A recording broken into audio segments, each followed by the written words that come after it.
The cry in the dust. The sky was orange with smoke. The village was silent, broken, and empty. Walls had fallen. Doors hung open. The ground was covered in fine gray dust.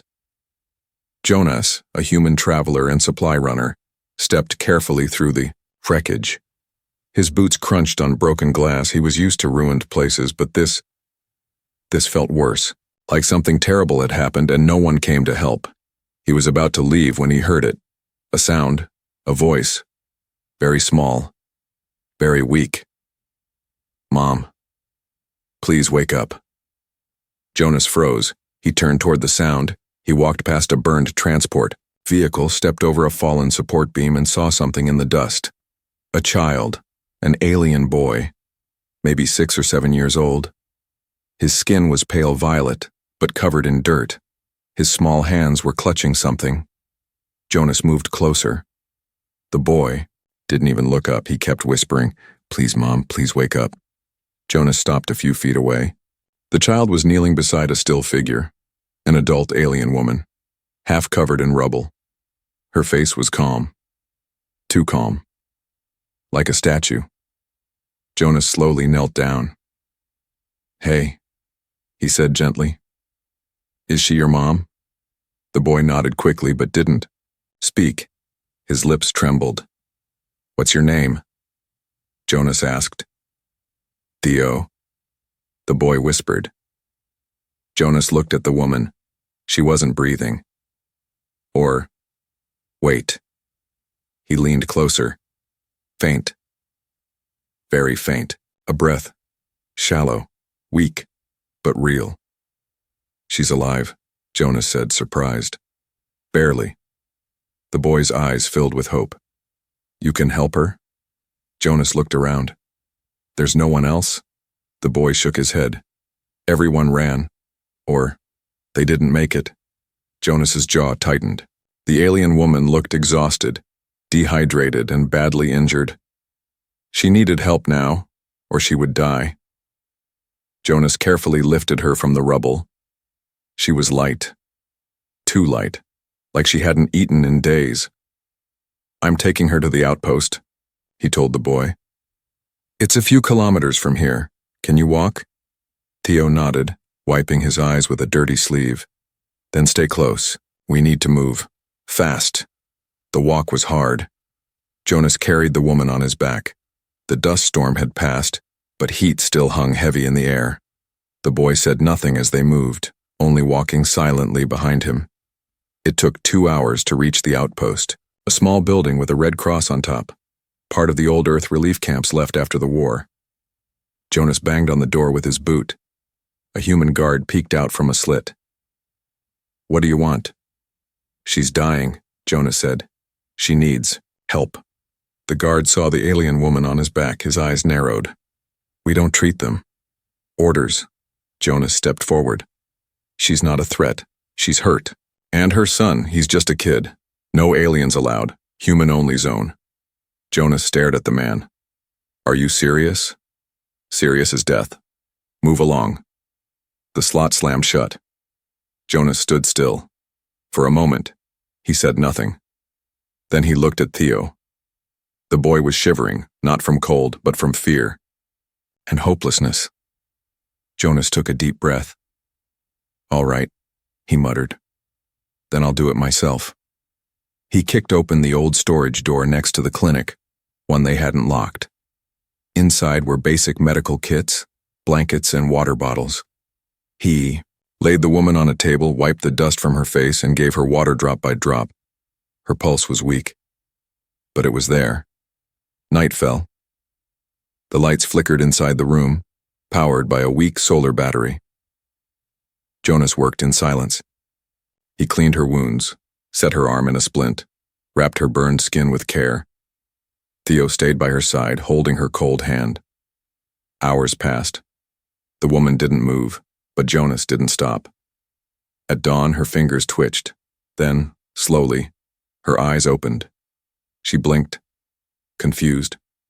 Her lips moved. No sound. Jonas leaned forward. "It's okay. You're safe." She looked around. Her eyes found the boy. "Theo," she breathed. The boy burst into tears. "Mama!" He threw his arms around her as she weakly smiled. Jonas stepped back, watching them. No one else had stopped to help, but he had. The woman's eyes closed again. Theo panicked. "Mama," he whispered, shaking her arm gently. "Mama, please." Jonas knelt beside her. He touched her neck. No pulse, no breath.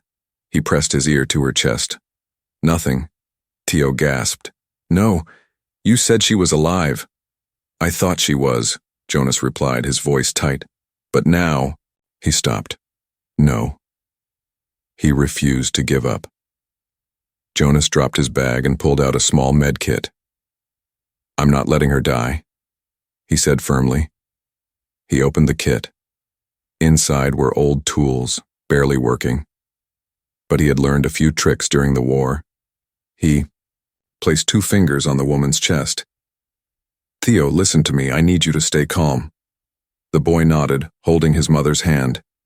Jonas started chest compressions.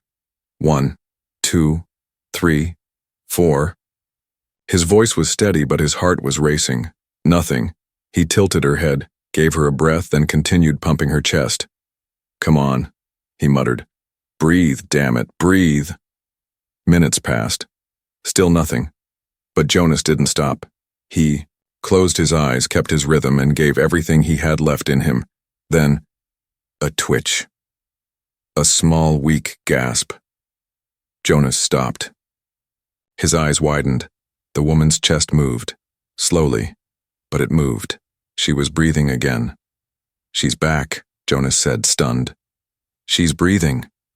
Theo began to cry, not in fear, but in relief. He leaned forward and hugged his mother, tightly. Jonas sat back, exhausted. His arms were shaking. "I thought I lost her," Theo said softly. "So did I," Jonas replied. "But your voice, she must have heard it." The room was quiet now. Outside, the wind had stopped. The dust had settled. But inside the small clinic storehouse, a battle had been won. Jonas wiped sweat from his face and stood up. "We can't stay here long. If the guards find us, they'll throw us out. Or worse." "But Mama can't move," Theo said. "She's still weak." Jonas looked at the woman. She was breathing, but barely conscious. "We'll rest a few more hours, then find somewhere safer." He went to a small shelf and grabbed a thin blanket, then gently placed it over her. A few hours passed. The woman's color returned slightly. She moved her hand once or twice, but she didn't wake. Theo stayed beside her, telling her stories in a whisper. About how he searched for food, how he waited 3 days, how people ignored him. Jonas listened in silence. It made his chest hurt. He had seen war, seen pain, but a child begging for help and no one stopping, that was worse than war. Suddenly there was a loud bang at the door. Jonas jumped. "Open up!" someone shouted. Jonas moved fast. He grabbed his bag and pushed Theo behind some crates. He whispered, "Stay hidden. Don't say a word." Theo nodded and crouched low. Jonas opened the door slightly. A man in a red helmet stood outside. "We heard someone broke in," he said. "What are you doing in here?" "I'm just resting," Jonas said calmly. "Long walk." The guard squinted. "You alone?" Jonas smiled faintly. "Alone as always." The man looked inside for a moment, then grunted. "You've got 5 minutes, then you're out." He turned and walked away. Jonas shut the door, heart pounding. "That was close," he whispered. Theo stood up slowly. "We'll have to leave soon, won't we?" Jonas nodded. "We'll find somewhere better. I promise." He looked at the woman again. "We saved her once, we'll do it again." But deep inside, Jonas knew this wasn't over. Someone would come, and next time, they wouldn't knock. Jonas had to move fast. The alien mother was breathing, but just barely. Her pulse was weak. She needed real help, medicine, machines, doctors. He wrapped her tightly in the blanket, lifting her into his arms again. Theo followed, holding a cracked water bottle and a worn satchel. The clinic wasn't safe anymore. They had to go. They walked until the red sun rose higher in the sky. Dust swirled around their feet. Theo walked without a word, his small hands clenched into fists. Jonas finally saw it. A larger building ahead, clean, tall, and still powered. The district medical hub, run by humans, funded by the Peace Union, said to be open to all. Jonas knew they had no choice. It was the only real hospital. For kilometers. He stepped to the door. A scanner blinked red. A voice came from a speaker. "State your name." Jonas Rourke. Emergency case. 1 injured alien female. Condition critical. There was silence. Then the door slid open. 2 nurses stood inside. Their eyes saw Jonas first. Then they saw the alien woman in his arms, and their faces changed, from calm to cold. One of them stepped forward. "No aliens allowed inside." Jonas blinked. "What? She's dying. She needs help." "We are human only. Policy enforced by central order. This is a medical center." The second nurse didn't look up from her clipboard. "You can wait outside. A peace officer may come for her." Jonas gritted his teeth. "She won't survive waiting. You people claim to be peaceful, but you can't spare a bed." The first nurse narrowed her eyes. "You can leave her in the alley if you want, but she doesn't enter here." Theo clutched Jonas's jacket. "They don't care," the boy whispered. Jonas looked at the nurses one last time. "You'll regret this," he said quietly. Then, he turned and walked away. Back in the alley, the sun burned hot. Jonas laid the mother down in the shade behind a power unit. He looked at Theo. "You trust me?" The boy nodded. "Good. We're going to help her ourselves." Again, Jonas reached into his bag. He had stolen a few more supplies before leaving the outpost. IV fluid, oxygen patch, a stim injector. He'd seen field medics use them before. He cleaned her skin, whispered calming words, then pressed the patch to her chest. Her breathing steadied a little. Theo watched silently. "You're like a doctor." "No," Jonas said. "I'm just someone who gives a damn." Hours passed. Jonas barely blinked. He stayed beside the woman, checking her pulse, giving her sips of water, cooling her skin with cloth. Then something happened. A sound. A soft beep. Jonas looked up. The hospital door opened. A young girl, maybe 20, wearing a white coat, stepped out. She looked human, but her eyes had a glow of something more. Mixed blood, half human, half alien. She walked toward Jonas, hiding something under her coat. "I saw what you did," she whispered. "You saved her without help. You're not like them." Jonas stared at her. "I'm Mira," she said. "I'm a student. My mother was alien too." She pulled out a small injector. "This is bioserum," she whispered. "Experimental. But it works. I stole it from the locked cabinet. She'll need it soon, before her organs fail." Jonas didn't ask questions. He took it. Mira smiled faintly. "Don't let them find out. I'll get fired. Or worse." She turned and walked away, disappearing into the shadows. Jonas looked at the boy. "There are still good people." He gave the woman the serum. She stirred, her fingers moved, her lips trembled, and she whispered one word. "Theo?" The boy cried out, "Mama." He hugged her tightly. Jonas smiled.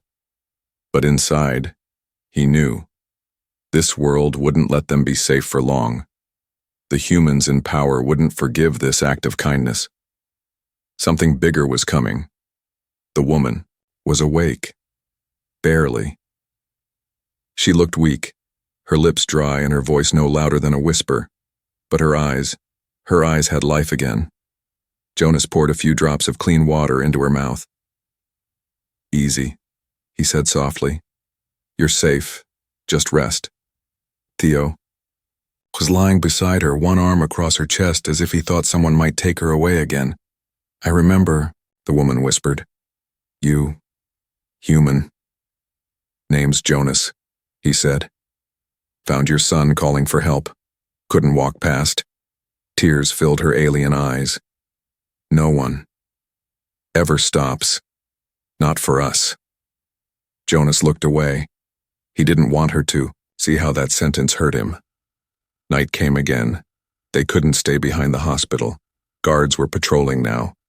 The nurse who helped them, Mira, might already be in trouble. So Jonas carried the woman again. She was lighter now. Frighteningly light. They walked through the edge of the city. Broken roads, burned signs, empty shops, all leftovers from the last war between humans and aliens. Theo kept glancing around, holding tightly to Jonas's coat. Where are we going? The boy asked. Jonas didn't answer right away. He finally said, someplace no one will look. No guards, no walls, just space to breathe. He took them to an old garage. He had once worked there repairing transports. It had been shut down after the war. Inside, the air was dusty but dry.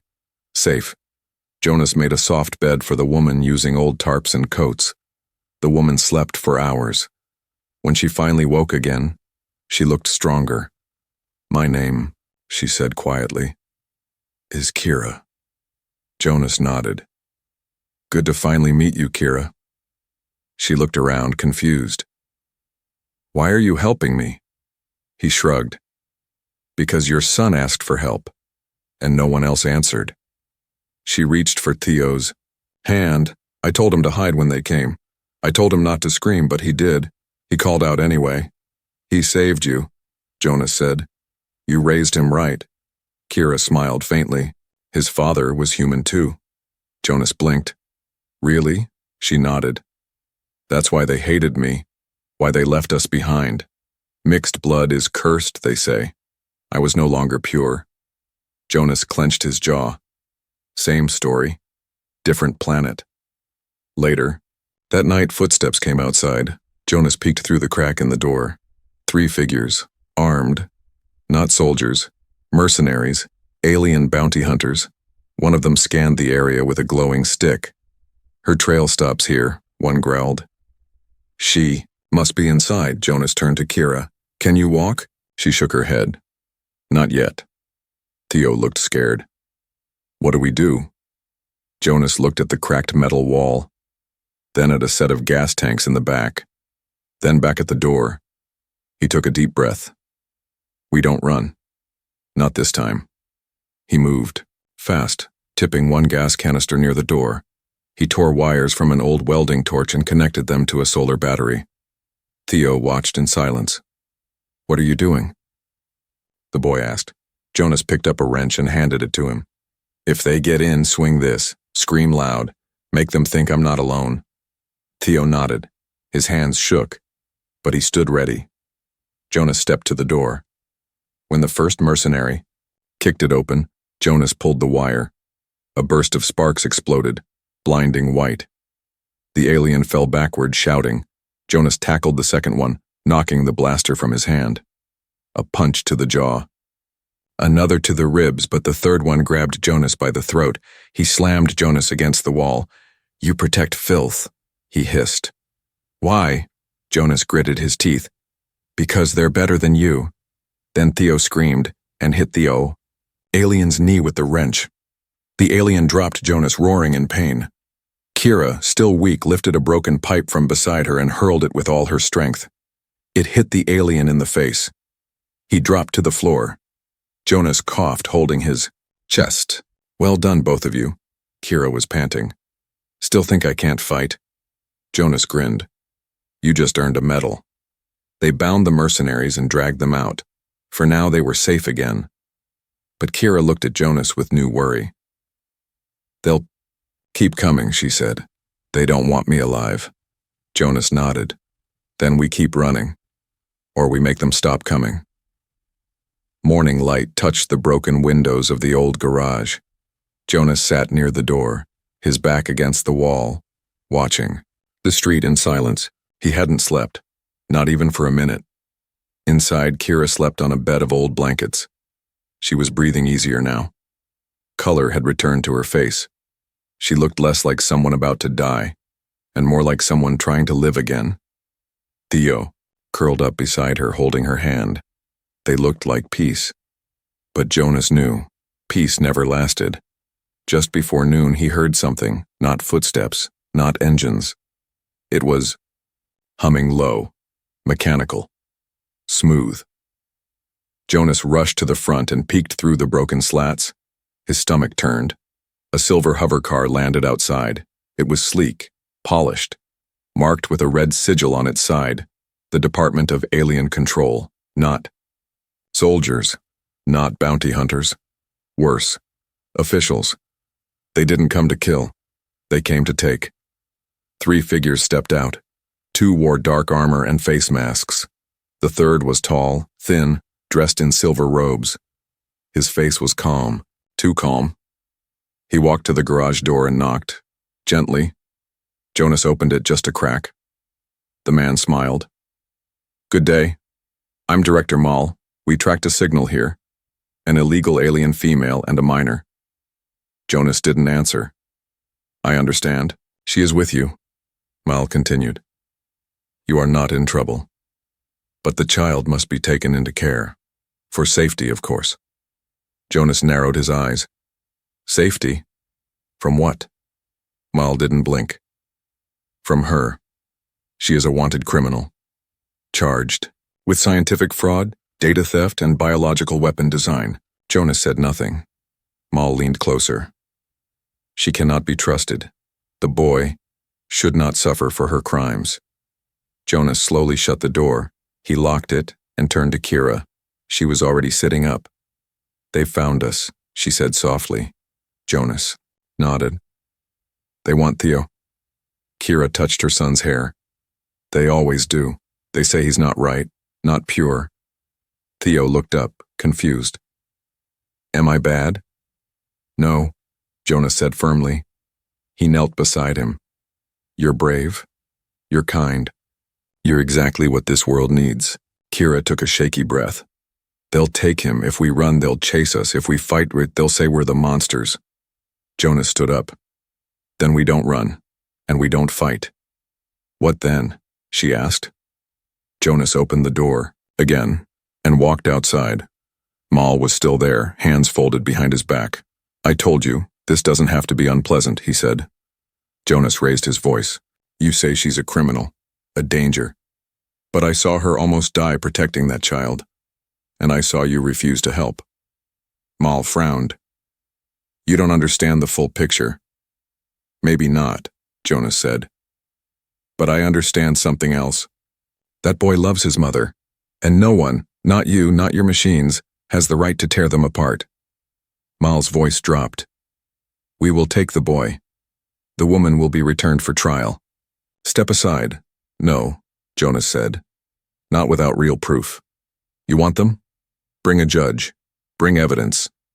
Until then, this is kidnapping." The guard stepped forward. Jonas held up his hand. "One more step, and the whole city hears about this. I have recordings, I have names, and believe me, I know how to make noise." Mal hesitated. "You're just one man," he said coldly. "Maybe," Jonas said. "But I'm the man standing in your way." For a moment, silence. Then Mal waved his hand. "Fall back." The guard stepped away. The hovercar lifted, but before leaving, Mal looked back. "This isn't over." "I know," Jonas said. Back inside, Theo ran to Jonas. "You scared them. How?" Jonas chuckled. "Sometimes words are stronger than weapons." Kira was crying softly. "I never thought someone would fight for us." Jonas shook his head. "You're not alone anymore. Not as long as I'm breathing." Theo hugged him tight. Kira watched in silence, then whispered something Jonas didn't hear. A single word. Family. Night had fallen again. In the shadows of the old garage, Jonas fixed a broken solar lantern while Theo sat beside his mother, humming softly. The boy had never left her side, but Kira's eyes were far away, her breath calm, yet heavy. Something weighed on her heart, and Jonas could see it. She hadn't spoken much since the officials left. Not about her past, not about the crimes they accused her of. But now she finally whispered, "Jonas, do you want the truth?" He looked up. "Only if you want to tell it." She closed her eyes. "I was a scientist once, a good one. On my world, I worked in the bio-research domes. I studied sickness, infections, old plagues." Jonas nodded. "Then what happened?" Her hands clenched. 3 years ago, I discovered something. A virus mutated deep underground. It was starting to spread among workers in the mining zones. I warned them," she said, voice shaking. "I begged the council to act, but they didn't believe me. They said I was creating panic." She paused. "So I did something dangerous. I stole my own research and sent it to Earth's medical satellites. Secretly. I thought someone would listen." Jonas's eyes widened. "You sent data to humans?" Kira nodded slowly. "Yes, but instead of help, I got hunted. They called me a traitor. They said I had sold our secrets. They erased my name, my job, my home. Even my son was marked." She looked at Theo. "We've been running ever since." Jonas sat back, silent. Now it made sense. Why officials wanted her dead. Why they feared her. She had truth, the kind that could tear systems apart. After a long silence, Jonas asked, "Is the virus still out there?" Kira nodded. "Worse now. I saw signs of it before we escaped. Their silence has cost thousands of lives. But no one wants to admit it." Theo held her hand. "Can you still stop it?" Kira looked at him, then at Jonas. "Maybe. I built an early prototype for a cure, but I need access to real labs, data centers, clean tech. I need help." Jonas stood. "Then we give you help." Kira shook her head. "The moment I show my face, they'll arrest me or kill me. And you, they'll take you too." Jonas looked out the broken window. Stars flickered in the sky like tiny eyes watching from afar. "I don't care," he said. "You're not just some outlaw. You're trying to save lives. That matters." Kira smiled faintly. "I didn't expect a human to say that." "Well," Jonas muttered, "we're not all monsters." By morning, Jonas had a plan, a risky one. There was one place left that might have what Kira needed. The Sky Spire. A floating research station left over from the peace era. It was mostly abandoned. Just a few techs and rogue scientists stayed there now, but it still had signal relays and old medical systems. "We can sneak in," Jonas said. "Upload your data, broadcast everything." Kira hesitated. "If I do that, every system will know. They'll hunt us forever." "They're already hunting you," Jonas said. "Let's give them a reason to regret it." Before they left, Kira handed Theo something, a small crystal cube, glowing softly. "This holds the cure," she said. "Everything I've worked on. If something happens to me, give it to someone you trust." Theo clutched it tight. "You're not going to die," he whispered. She kissed his forehead. "I'll do everything I can not to." Jonas opened the garage door. "Then let's make sure the galaxy hears your voice." They stepped into the morning light. 3 souls with a mission that could save worlds. But in the shadows, someone watched them. A red light blinked from the edge of a ruined rooftop. A drone. Broadcasting everything. The wind howled as the shuttle rose toward the clouds. Jonas kept his grip tight on the steering rods. The sky shook. The engine stuttered. It was old and barely flying, but it had one job. Get them to the Sky Spire. Kira sat in the back holding the data core against her chest. The virus formula, the cure, the proof of everything. Theo sat beside her, wide-eyed, looking out the window as the floating tower came into view. Tall, silver, and glowing softly in the sky like a sleeping giant. "The spire still has power," Kira said. "If I reach its uplink, I can send everything to every system across this region. They won't be able to hide the truth. Jonas nodded. Then we go in, do it fast, and get out before someone shows up. But someone already had. As the shuttle neared the docking ring, alarms blared inside. A voice crackled through the speaker. This station is under lockdown. Unauthorized ship, identify yourself. Jonas didn't respond. He pushed the shuttle harder. The hatch opened just enough to let them jump. They ran into the station. Jonas carrying Theo, Kira limping behind. Lights flickered above. Dust swirled, everything smelled like rust and silence. But ahead, one door glowed green. Uplink core. Kira's hands shook as she entered her codes. Behind them, heavy footsteps echoed. Jonas turned. Soldiers in dark gear were coming fast. They're already here, he said. We're out of time. Kira sat at the console, typing fast. I'm in. But the file is huge. It needs 3 minutes to send. You'll get 2, Jonas said, drawing a shock baton from the wall. He looked at Theo. Stay low. Stay. Behind your mom.